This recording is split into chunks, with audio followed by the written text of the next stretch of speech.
సల్మాన్ ఖాన్ని మేము బెదిరిస్తున్నాము, నేను వేసేస్తా, సల్మాన్ని చంపేస్తా అనేసరికి వీడు లైమ్ లైట్లోకి వచ్చాడు ఒరిజినల్గా. ఎందుకురా నువ్వు అంత పగ పెట్టుకున్నావు సల్మాన్ ఖాన్ మీద అని అడిగితే వాడు ఒక స్టోరీ కూడా చెప్పుకున్నాడు. కృష్ణ జింకలు మేము చిన్నప్పటి నుంచి మాకు పెద్ద ఇదిగా ఆరాధ్యంగా మేము భావిస్తున్నాం. సల్మాన్ కృష్ణ జింకని కేసులో అయినప్పుడు బిష్ణోయ్కి 5 ఏళ్ళే. ఓకే, 5 ఏళ్ళే. అప్పుడే వాడు రగిలిపోయాడు అనమాట. నేను ఏ రోజైనా పెద్దగా పెరుగుతాను, పెరిగిన వెంటనే సల్మాన్ ఖాన్ని పొడి చేస్తానని అనుకుని పెరిగాడంట వాడు.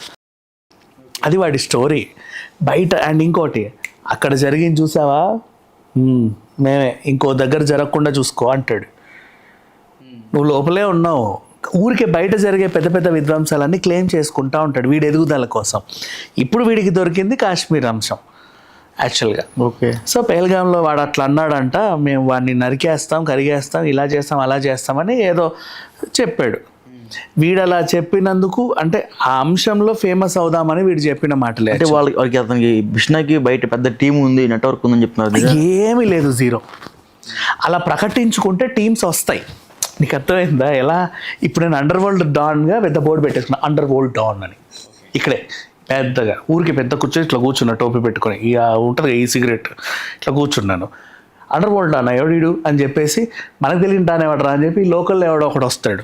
ఏమిరా ఈ లోకల్ అంతా నాది, నువ్వెవడు ఇక్కడ డాన్ అని బోర్డు పెట్టుకున్నావంటే, రా నా కూర్చో మాట్లాడుకుందాం, యాక్చువల్గా మాది ఈ మణికొండే, మాది ఆ కొండ, ఈ కొండ, ఆ కొండ, ఈ కొండలని మావేం చెప్పేస్తాం. ఈడెవడో పెద్ద ఇది పోయి సెటప్ గిటప్ బాగుంది అని చెప్పి అన్న నేను కూడా నీతో చేరతా అంటాడు. ఈయన్ని పరిచయం చేసుకుని ఆడెనకాల వాళ్ళని పరిచయం చేసుకుంటాడు, ఆని పరిచయం ఆడెనకాల వాళ్ళని పరిచయం చేసుకుంటాడు.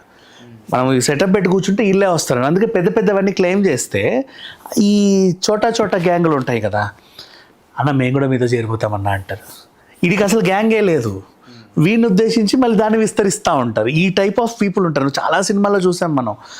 ఇది బిష్ణోయ్ యాక్చువల్గా చెప్పాలంటే, ఒరిజినల్గా బిష్ణోయ్ క్యారెక్టర్ ఇది. సో ఇప్పుడు వీడు ఇంత పెద్ద లేఖ రాసినంత మాత్రం దాంట్లో ఇరగదీసేది ఏమి లేదు.